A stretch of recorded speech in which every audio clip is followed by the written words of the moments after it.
On the day of the upcoming 13th National Parliamentary election, a referendum will be held simultaneously on 4 issues through a single question. If the referendum passes with a yes, the next National Parliament will become bicameral and an upper house of 100 members will be formed based on the proportion of votes received by political parties. At the same time, any constitutional amendment will require approval from a majority of the upper house.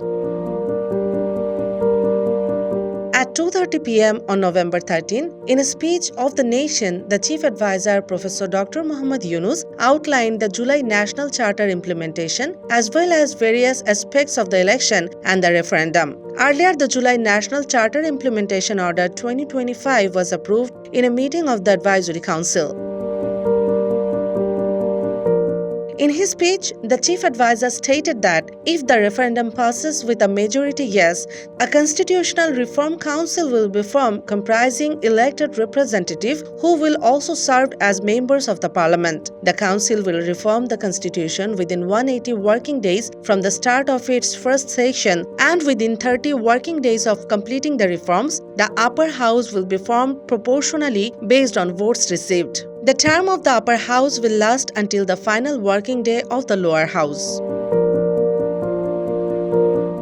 The Chief Advisor also read out the question. Voters will express yes or no to matters including the caretaker government, a bicameral parliament, implementation of the 30 consensus proposal of political parties, and other reforms based on political commitments.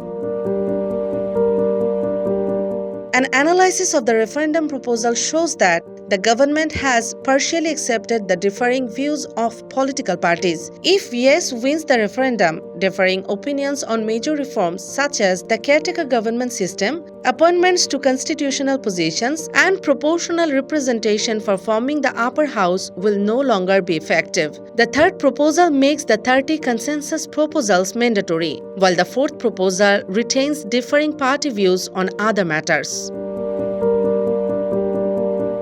The government believes that holding the parliamentary election and referendum together in February will significantly reduce administrative costs, increase public participation through same-day voting, and reduce the risk of post-election political instability.